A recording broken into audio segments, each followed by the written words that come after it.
Hello! Welcome to another episode of Manga Monday. I am Jason Hahn, and today we're talking about My Hero Academia, chapter 366, titled Peach. And oh boy, is there a peach in this in this chapter. We'll get into that. But again, I'm Jason Hahn. I'm a writer for ScreenRant.com. I happen to write a lot of video game related stuff, but I'm a huge manga fan. So I decided to start Manga Mondays to talk about new series that I love and new chapters with some very knowledgeable friends. And today I've got a couple buddies from Screen Rant with me, and I'll go ahead and let them introduce themselves before we dive in. Ben, how are you, man? I'm doing good. Yeah, I'm Ben. I'm also a writer for the comic section of Screen Rant. I read about manga, DC, and Marvel Comics.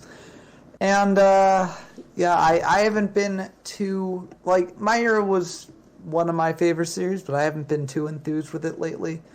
One moment in this chapter, though, definitely was pretty great. So I'm excited to talk about that. Yes, this is not our first time talking My Hero Academia on the podcast. If you're curious about hearing our thoughts on previous chapters, feel free to follow us on Twitter. And we've got a whole bunch of podcasts all over the place to listen to on YouTube. And we have a new website on Podbean, actually. But Googling Manga Monday will also get you those results. But before we get more into it, we got Steven also. How's it going, man?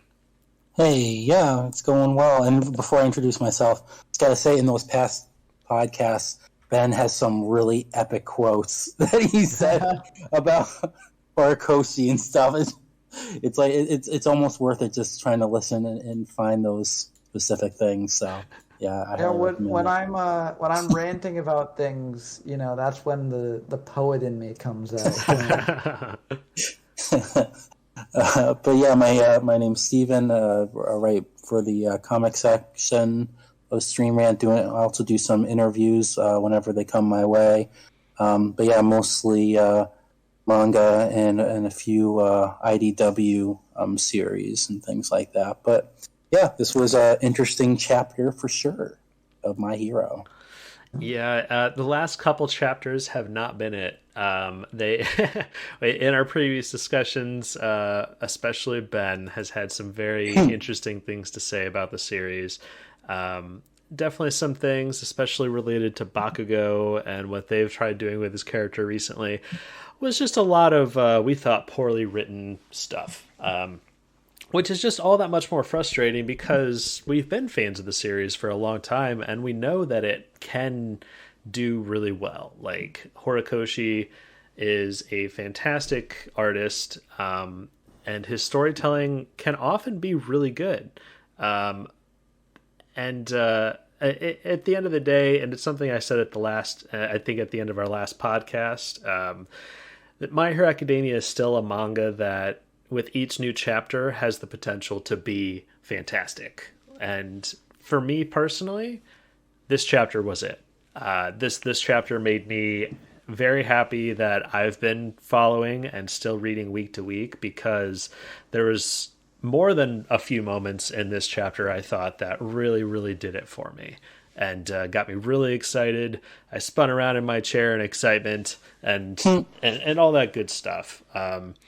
And especially the end of the chapter, some stuff we've been waiting for a very long time is about to begin. But so I have strong thoughts about the end of the chapter. I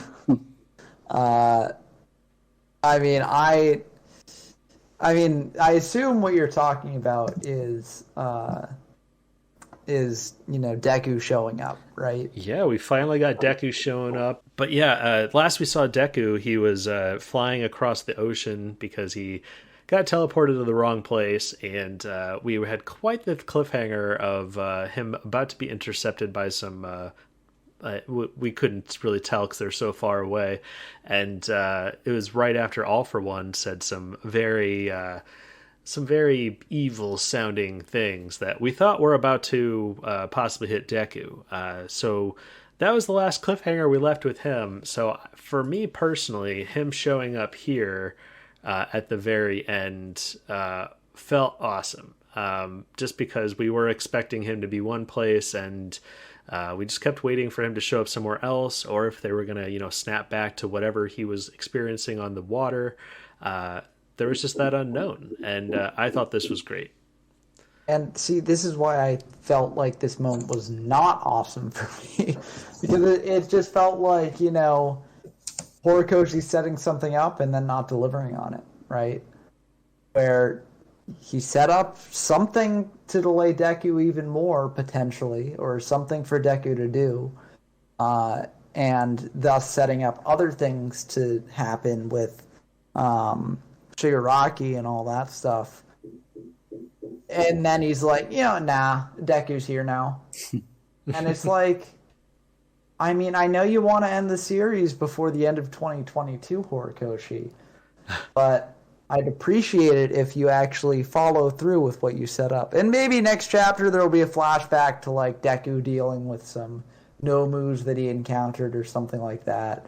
Or, like, maybe those things in the distance were, like, other heroes who are like, oh, actually, you should go this way. Actually, I have the answer to that, because I'm looking back at the chapter right now and looking at the really cool panel of Deku getting his slingshot ability, or his Black Whip slingshot attack ready, and it looks like they're the stealth bombers, or they look like they're the planes that I'm going to go ahead and assume maybe they were Stars and Stripes' crew that survived. And so those were possibly the things that were intercepting him and going to try to possibly assist him to get back to the fight faster. That's what I think is basically what Horikoshi was going with. Is, I've seen it in some other series as well, where you're expecting that a character is going to be going through something, but then it's automatically in the next chapter you see the hero after they have completed whatever that was. So, like, to have that big thing, like, oh my god, I wasn't expecting to have him. And then in the following chapter, that's when they explained, oh, this is what happened last time. This is why you're seeing him now instead of later. So, I think I completely agree with you, Jason, that's probably what those are. Because it looks like the planes that were holding Star and Stripe up. Yeah. Or UFOs. We're going to introduce aliens, and it's about to just start. This is just the beginning. My Hero Shippuden is coming soon. And it could explain why we had the Flash to America in the last chapter, or the chapter before, where it cut to the present and stuff, and Akbar was saying, oh, we need to help out and stuff like that. And so this could be the help. Although, if that was the case, that was a really quick turnaround on those planes. And a lot of, like, why were the plane, like, I just have so many questions about what the exact mission of those planes were, and, like, whether they were at the hero's disposal, and when Deku went to the wrong place, the heroes were like, oh, planes, you should go out and get him. Or, like, if they were just passing by randomly, and I don't know. I have questions. But... Well, it's not the first time. We've definitely this series has definitely had us question, just like, I don't think that's how hearts work, but okay. Yeah. And I mean, it just felt too sudden for me, without enough build up, and, like, it felt anti other things that were built up. But I mean, it could just all be resolved next chapter. This is, you said, this is one of the joys of following week to week. This is one of the downsides for me of following week to week, is that, occasionally a moment happens and you're like, oh, that's, I don't like that because of this, this, and this. And then the very next chapter, the manga does this, and this, and you're like, oh, okay, that's actually much better now. Whereas if you're reading all at once, you read the moment and then you read the next thing. And so it can be a bit better, tied together. And that's actually we experienced that with Chainsaw Man recently, when we're like, we really hope that Denji won't show up. Spoilers. It's like, we really hope that Denji won't show up. It's got to be Yoshida, but then it ends up being Denji, and we're like, oh no! But then they explain it later, and it's like, oh, okay, I guess this is okay then. Right. But yeah, I mean, one thing, and I hope I'm not going off topic, but one thing I was kind of upset about, I won't say upset, but bummed out about with Deku arriving now, and I guess another problem that I had with the whole Peach incident. Oh boy, we haven't gotten there yet. Yeah, I'll keep that out, but just saying that with Deku being there, for me, it kind of ruins the potential of following up on something that happened earlier. So a few chapters ago, and I've still been waiting for it, is when Lemillion, he makes that random comment. It's like, oh, yeah, you feel this way because you don't have any friends. And Shigaraki ends up, like, blowing up, going on this tangent that he does have friends. I have friends, Canadian friends. They're from a different school. Yeah, you don't know them. And like, so, I mean, at the time, it was like, oh, that's exciting because, you know, one, it was giving a twist on that kind of that really annoying trope of, we're friends, and that means we're more powerful because we rely on our love, and that makes us stronger. So I was like, oh, that's cool. But then it kind of just disappeared, and I've been hoping that in future chapters that, you know, Lemillion being there and fighting Shigaraki would cause those feelings to bubble back into Shigaraki and cause him to, you know, face that past again, because it's like that was a major reveal. It's like, where is that? And now that great segue, actually, because I think it's going to. And now that Deku is here, it's kind of like, oh, I mean, I guess we could, you know, get back to that, but at the same time, it's like Lemillion was the one who triggered that in Shigaraki, so now it's like, oh, are we not going to get that now that Deku's here? But we'll have to see. That's how I feel about a lot of just different plot threads. Because now that Deku's here, I mean, I think the manga could easily just cut to different things now, right? Deku's shown up, and then they cut to a different fight, right? And just leave that sort of cliffhanger there for people to be like, ooh, Deku versus Shigaraki fight's going on. Yeah. Cool, we'll have that to look forward to.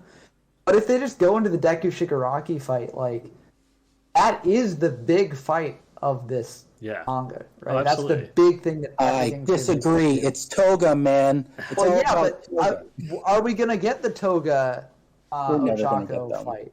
We're never right. All right, off-screen it. Oh my god. Well, yeah, I could see it being an off-screen thing. We're like, I would throw up everywhere. If they're just going into Deku versus Shigaraki, right? Then I think what they're doing is just streamlining it down to, like, we've got Deku versus Shigaraki, and we've got All for One versus all those heroes. And those are the only two fights that are going to get some focus from here on. Like, Dabi will be defeated kind of off-screen because there's already been that fight against him. And just other character fights, like Ochako versus Himiko, just going to happen off-screen. Oh, my God. I don't know why that's so funny to me. That's my biggest fear here. Being so angry that you throw up everywhere. Well, it's just like out of everything I've been reading, like all the manga, like that is my number one story I want resolved. Like, more excited in that than anything in Black Clover, which is saying a lot because I'm a massive Black Clover fan. I'm more excited about it in that and this and that. Like, I want that fight. I want to see Ochako and Himiko just.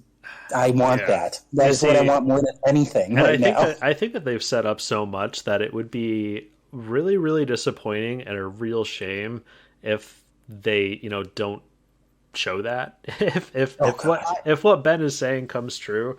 I mean, it's been very established, especially in our last few podcasts with Ben, that he doesn't have a whole lot of faith in the storytelling ability of this series so much anymore. And I feel like if I felt that way, then I too would believe that that might just off-screen it because, you know, all semblance of plot integrity have been thrown into the trash at this point. I don't feel like that. I think it's I know a few chapters ago there was a moment where we're like, oh man, this would be a great time to snap back to Ochako and stuff because just the scale of these battles that are going on. Like, I agree with Ben that I think this would be a great time for them to jump over somewhere else. I don't want that because, of course, this is, what you guys said, one of the biggest, probably the fight of the entire series that has been teased and, set up since season 1, honestly. So I think it would be a great time for them to jump over, possibly even to the Toga fight after this, because I think if they jump over to All for One, that is also getting to like end game sort of levels with that. I would also not be surprised if All for One shows up here, kind of with the Madara Naruto move. He's just like, yeah, I already took care of those things off screen, but the Toga thing, I feel like there's so much like writing on the resolution of that relationship that it would be very surprising if they skipped over it. So my feelings on it are that like I think that a lot of my issues with the writing of the series lately has just been like I know Horikoshi's a better writer than this, but he's rushing, right? And like that's why I think it could happen. And that's why just going off tangent again a little bit. Like, so that no matter how people feel about Black Clover, like one of the things that I really appreciate about it is that, Tabata, knew that this is his last saga arc that he's going into.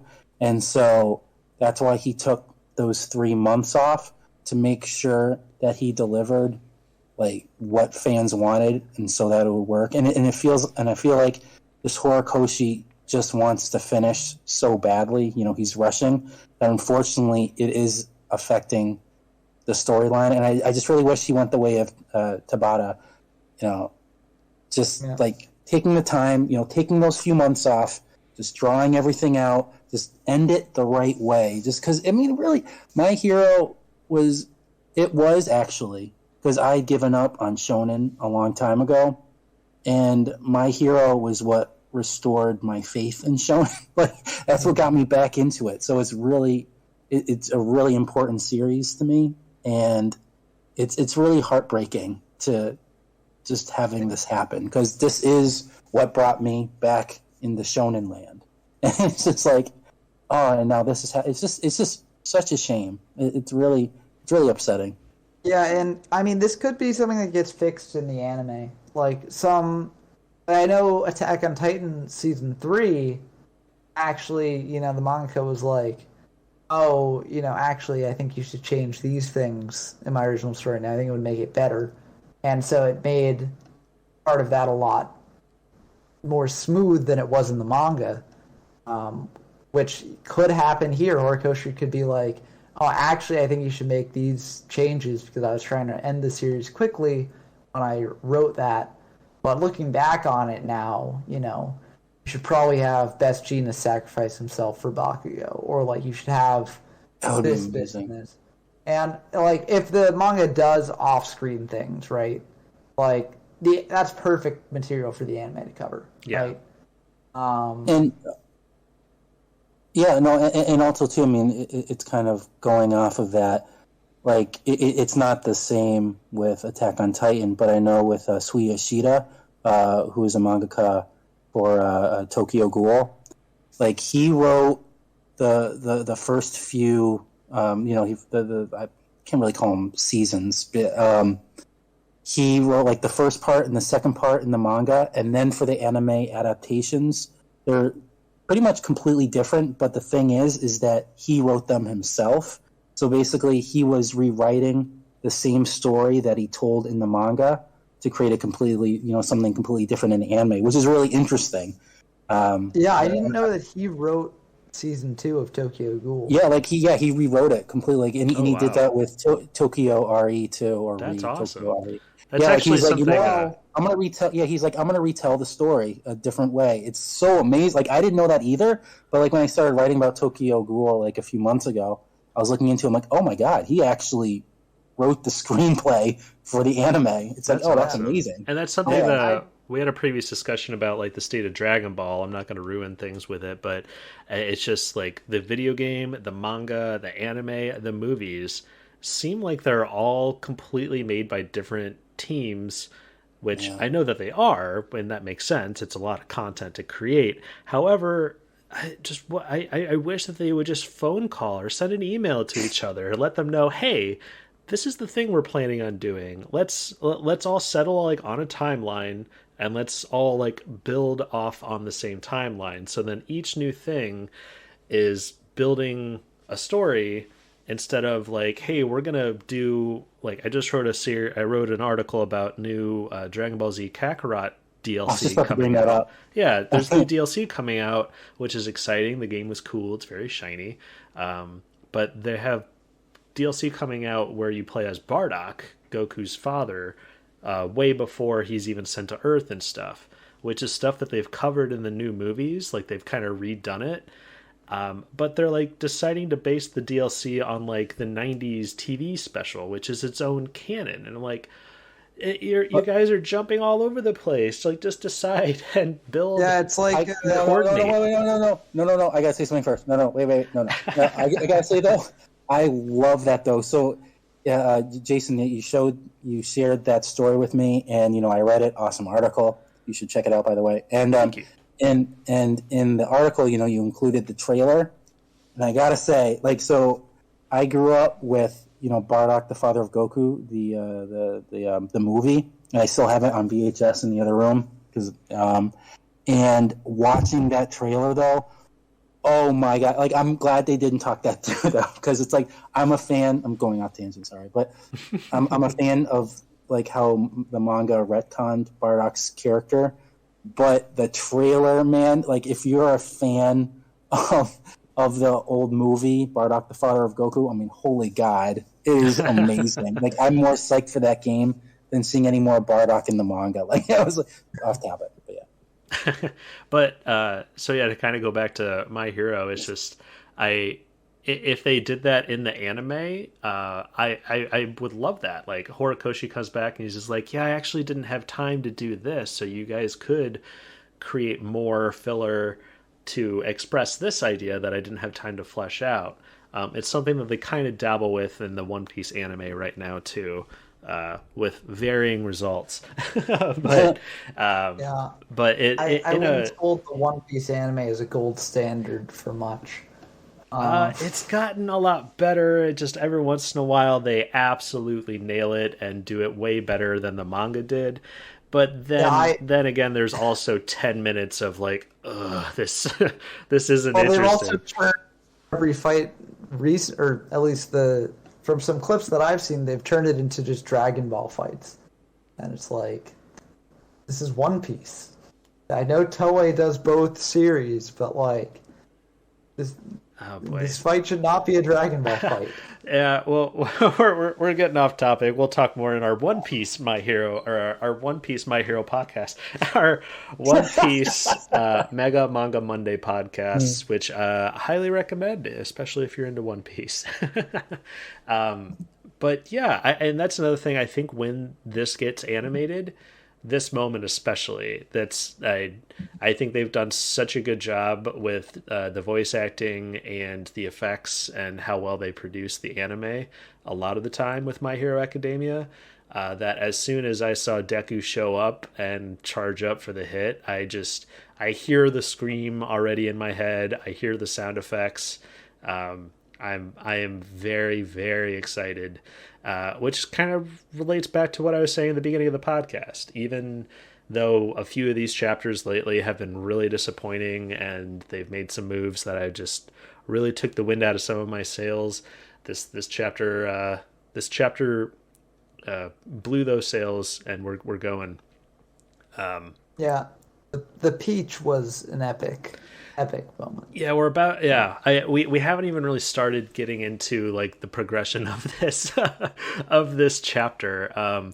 It starts. The Peach is all that matters. Well, right? The Peach matters because of how. I'm about to go on a tangent, but it's going to be about this chapter. So, the chapter starts out making you feel very desperate. like the ending of the last chapter kind of gave us, the revelate, or made us see how frustrated Shigaraki's getting. He's not able to keep these guys down. To kind of go back to what Steven was saying earlier, what Miario said to him earlier about not having friends, like really, really messed him up, like psychologically, it seems. It was the most damage I think somebody's delivered to him since. And he's just so frustrated from, the mental toll that whatever this transformation is having on him, the frustration of all of these, the world's greatest heroes are, keeping him at bay. And so this chapter starts with him snapping, and we get some narrator words about just talking up like he's evolving into his apex form, like how badass this transformation is. And I really liked the panel of sort of this hand armor appearing over him, like the hand mask and everything.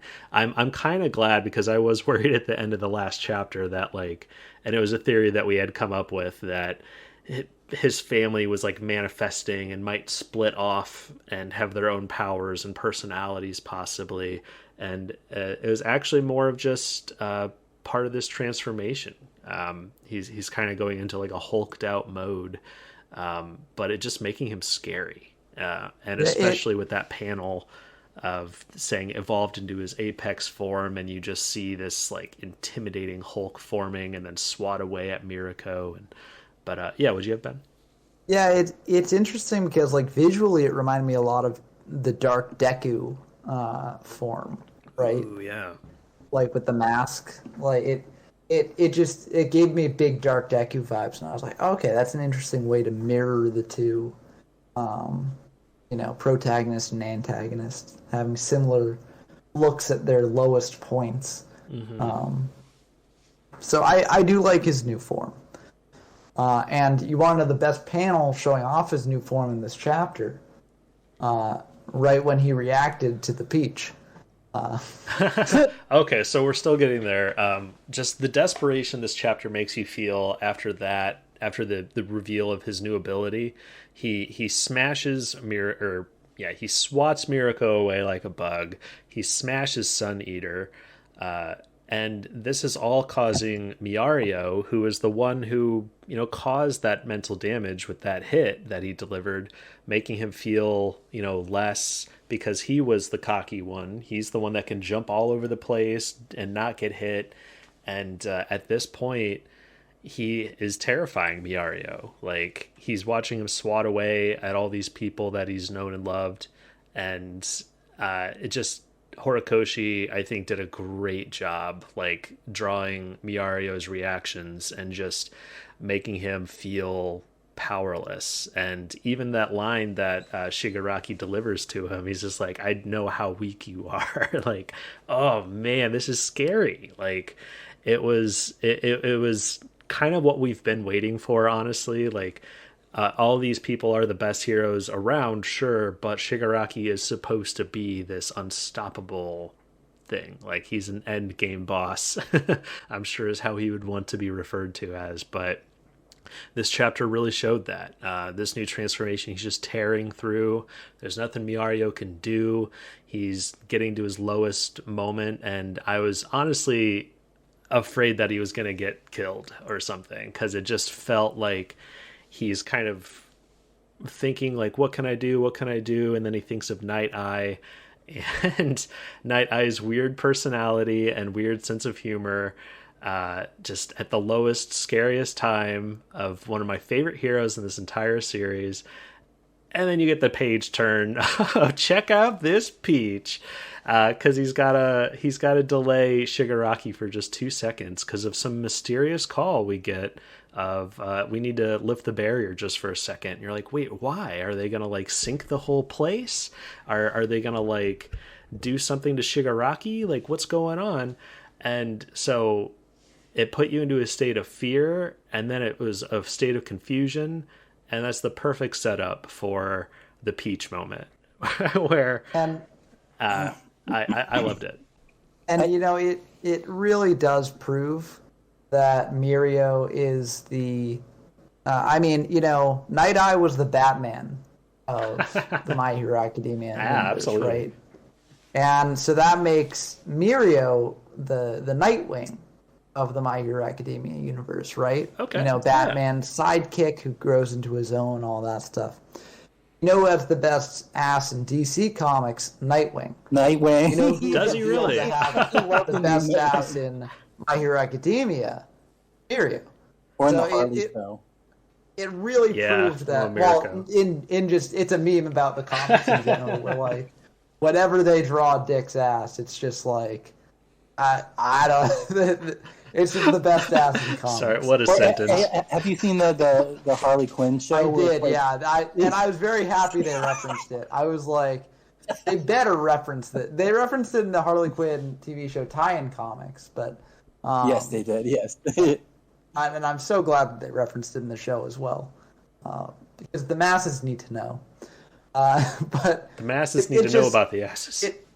Exactly. It proved that Horikoshi truly is a fan of Western superhero comics. We're going that deep in on the reference. Oh, I appreciate that's one reason I love having you guys on, to provide this sort of reference and context that I don't know about.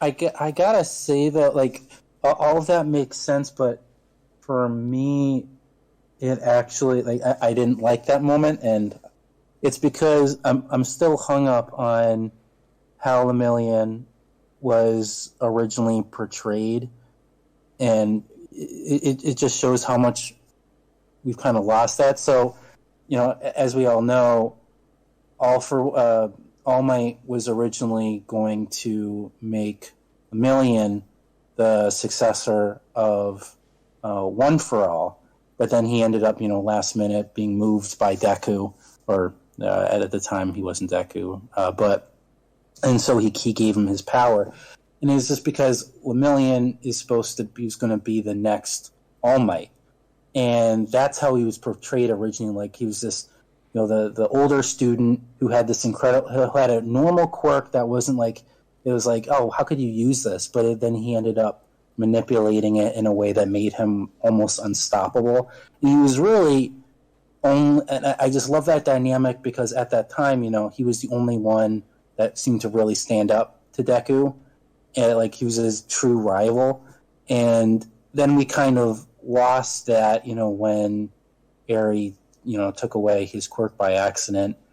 And so that's why it was really exciting when he came back with his quirk. But it seems to have, and of course, I mean, this is character development, obviously. I mean, we're seeing this new side of Lemillion, but it's just, it's kind of, I'm not as intrigued by his character anymore, just because I did see him as, I just like that dynamic. It's like, Deku's the hero, but should Lemillion have been the one? I mean, and obviously earlier on we found out that Deku was the perfect, inheritor of One for All, because, since he didn't have a quirk of his own, it didn't have that, like, overfilling chalice type of thing where you could use everyone else's quirks, all of the former vestiges, and Lemillion wouldn't have been able to do that. But I just like that idea that, Deku's the hero, but should he have not been? And this is just kind of showing that, seeing Lemillion being like, he's not being able to do anything and resorting to, doing this. It's just kind of like, oh man, like, he really isn't. I mean, I think this shows that he's even more heroic than he otherwise would be, because he takes a situation that's hopeless, and he just, he digs deep and he finds something to do to turn it around. Yeah. Right? Well, I can't. I don't know. It's just like, I like the idea. I mean, just because, especially with Deku, his whole thing was, because he's like All Might, the will of All Might type of thing, or his whole thing is, a real hero is able to make the helpless feel not hopeless, and being able to bring a smile to their face even when there is no hope. And that isn't, I love that. Isn't that exactly what happens here? Yeah. But I can't though. It's just like, I can't accept it. I don't know. I've just always had problems with the goofiness, like in a lot of things, and it's just I wanted like make it actually in a different way. It kind of relates to his character development, because I think that's one thing. Like Sun Eater was definitely like so nervous around people he could barely speak, but I think Miario's thing was always like he just had like no comedic timing, and he was just so like straightforward and awkward. So this is almost like character development for him. Like he found the perfect moment to do something humorous, and so it's kind of the full circle on that, or the full moon on that, if you will. Which I think is I think it'll be interesting to see. For context, we're doing the official translation has not been revealed yet, so we're calling it the peach, but I could see them calling it the moon as well. Like him just saying, "Look at the moon." Yeah. I don't know. It just feels like it's just trivializing it. Like it was like it's like, and I see they're trying to explain it. Like they're saying, "Oh, I have to bring laughter in a time when there's no laughter." But it's like they're trying to explain it, but it just feels so hollow that like he couldn't, his strength or his quirk wasn't enough, so he had to do this. No, but it's like that's just because it was humorous doesn't mean that it's not a powerful moment. Like humor, like powerful moments do not have to be devoid of humor. And the funny thing about this moment is that it almost loops back around, because its unfunniness makes it funny, and then that loops it back around to being serious again, because it's providing levity in a moment of no hope, and digging deep and seeing someone attempt to recapture that hope, attempting to be that smile, failing, and then because they fail, becoming that smile anyways, which I think is very inspiring, even though it is somewhat humorous. Yeah, and I loved it just for the roller coaster of emotion that this chapter provided. My little rants earlier on just how desperate and scary everything was supposed to feel, and then that peach moment just like totally broke all the tension and made me laugh very hard. And then in the recovery of that, like, okay, so what happens next? The coolest thing you've been waiting for a very long time.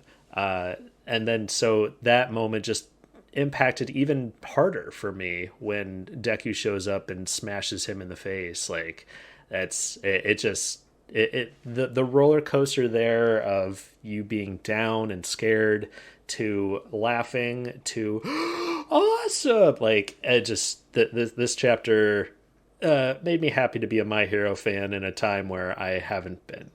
So I'm very happy with it. But I see your guys' point with it, and I know Steven, you've kind of voiced your like preferences with manga and how like the character moments and the conversations have so much impact. So I can kind of see how this might have not done it for you, but I definitely liked it.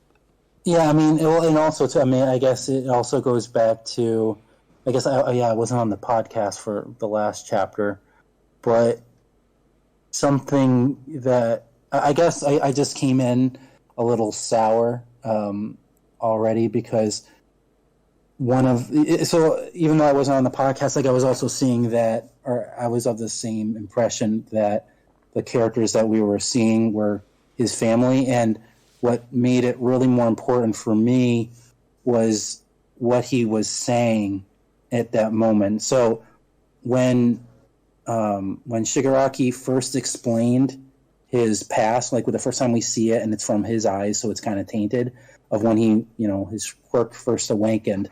So he's saying, as a kid, like he was just reaching out to his family, like for hope, like for help, because he was scared, and he didn't realize what he was doing. But then, since it's from Shigaraki's point of view, and in the present day, he's like, you know what? I bet that I actually knew.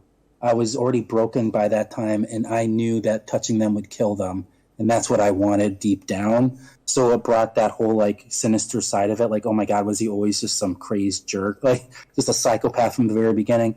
But then in that chapter, though, in this latest one, which was the latest chapter, he actually made a post about it, that he says, I know that I was broken at that time. I was already broken. No, that I wasn't broken. I'm sorry. I wasn't broken. So he's basically admitting in that moment that he's now aware that he didn't know at the time that he was going to kill his family, that he wasn't broken yet. So he was actually reaching for his family out of hope and needing help, and he wasn't trying to kill them. So upon realizing that, if what was coming out was his family, then he would have had to face them again. So before that time, like before this moment, Shigiraki was of the mindset, I wanted to kill them from the very beginning. Not just his father, which was understandable why he would want to, but even his mother, and even his sister, who had gone to apologize to him, which is when she came up and saw him killing their dog.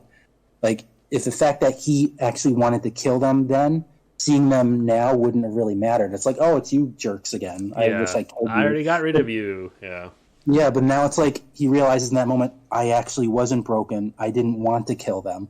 And then seeing them, that would have drove him crazy. And it's like, no, it's actually just armor. I mean, I like the armor idea, though, because it's kind of like he has no quirk now because it's being suppressed. So it's kind of like his body is becoming a quirk almost. It's kind of interesting. Like, it's like a quirk awakening, but with his body. Yeah. So it's kind of cool, but it's like, I wanted him to face his family just because he just came to that realization that he wasn't broken. And it's like, wow, that would have been cool. That would have definitely been really interesting. And it kind of reminds me of another plot point that we were all very excited about when we all thought Bakugo was dead, was how Deku was going to have to deal with that. And it's really making me just like, man, Deku, you couldn't have shown up like a couple minutes before. But we might honestly still get that because Genist and Edshot, well, we kind of got the panels of Edshot being like, oh, well, and he was using the last of his energy, and it was not even a panel, it was words with a white background.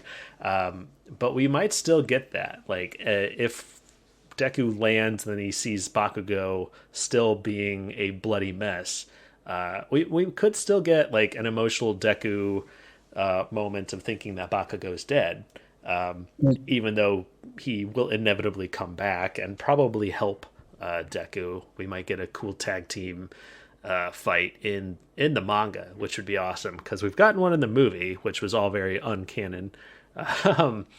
But excited. I just want to say one more thing too. It's just going on the previous chapter that even though Horikoshi is rushing, obviously not thinking things through, like the last chapter proves that he is one of the few mangaka, and I still say to this day that he even I will even say more than Fujimoto in some sense. There might be a crazy hot take, but I appreciate the way that he's always had his characters talk, where he's not being overly ambiguous, like he's not being like having them being ambiguous on purpose. Ambiguity. Anyway, we got you. Like he's not doing it on purpose, but like the way that they talk, you have to read it over and over again, like in the official translation, like what it actually means, because it is not straightforward. And like, because they usually, the way he has them speak, it's very broken up, so it's very realistic. So things aren't in sentences, like it's like almost like a poetic almost. See, I actually find a lot of the broken up sentences to be unrealistic, because it will be things like the classic manga trope of a character being like, but that means ... and then you don't find out what it means. It's just to build like tension, like, oh, what could it mean? Well, I've always found that unrealistic, because like people don't think, but that means, they think, but that means this, and this, you know? I guess it's like, because it's usually during really emotional times, like like in the last chapter when Shigiraki is realizing that he wasn't broken then. Like, it's an emotional moment. So it's like usually when you're emotional, you don't speak or think in full sentences. Like, it's very broken up. And that's like the only... I agree with that. It's just I don't think that when you're having an emotional epiphany, you break up your sentence that in mid-thought. Like that. Right? When you're having the epiphany, you have the epiphany. The epiphany is not, but that means that I was but that means I was broken, Well, no, that's the thing, because he doesn't say it like that. He's like, I have to go back. But it's like, where it's, like right now, like I'm emotional kind of, and so my word, like I'm not like speaking in complete sense, like I am, but it's like, I guess it just relates to me because I kind of think that way or talk that way when I get emotional. And I really appreciate that because I haven't seen any other mangaka actually write that way. Like, it's usually just full sentences, like they're saying, oh, I want to go here and I'm going to do this. It's like they say something like, I'm trying to think of a way, but it's like, because the way people talk isn't in full sentences all the time. Like, usually they take out the subject and they just start with the verb, and it's like that's how Horikoshi is writing it, and it's like, oh, because it's like it just feels like that's how you would talk in that moment, and it's I don't know, I really appreciate that, at least. Well, it's also the Japanese language often drops the subject when they just have sentences. So, like, that could also just be the translator translating the Japanese in a specific way. Yeah. It'll be interesting to see how the official translations change on this one. No, like, it's still in the official, like, for the last chapter. Yeah, I looked back at the end of the last chapter, and I'm not sure I see exactly. I mean, I guess the chapter ends like in the middle of his epiphany. It's not really like, I guess it's even though ... I already destroyed them ... But like, I don't know.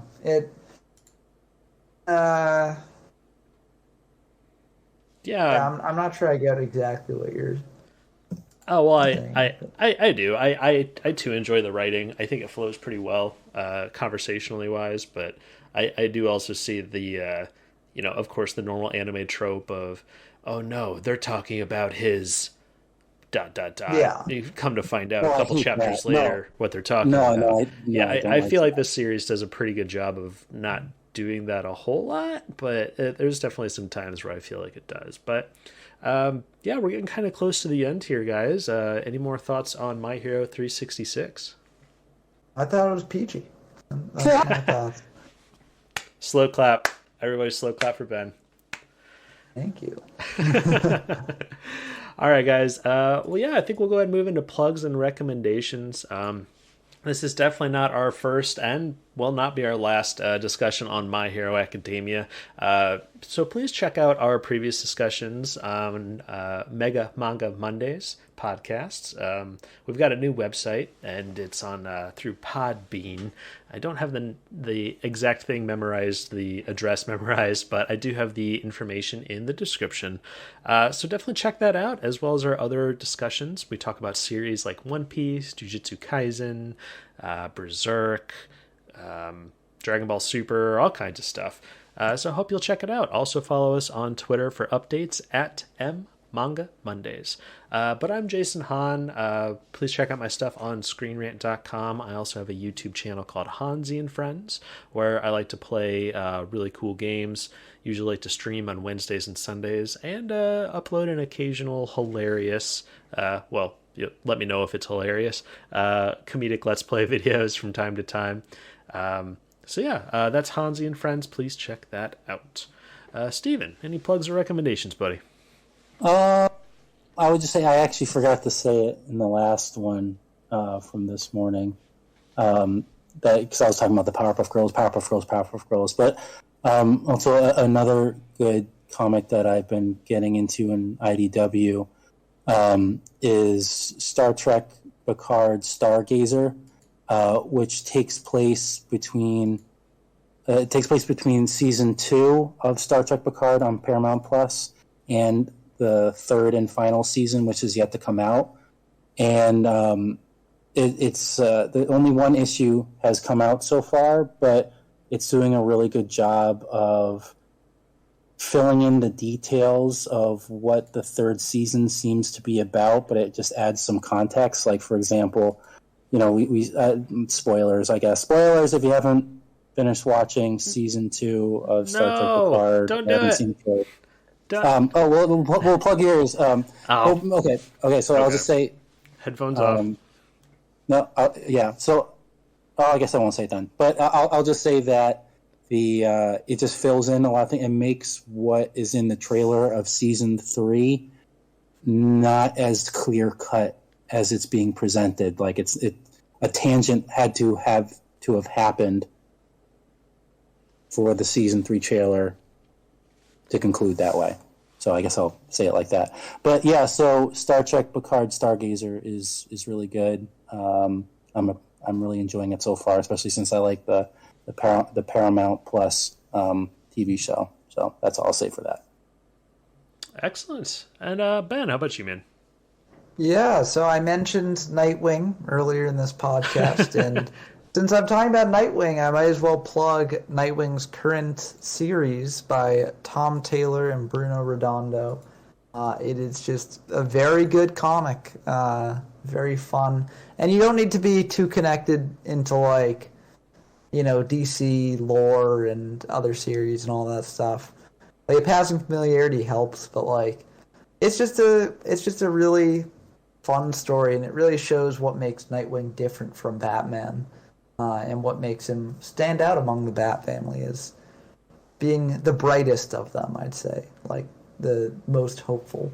And it's just a wonderful series, does some innovative things with its art occasionally, and it's just great.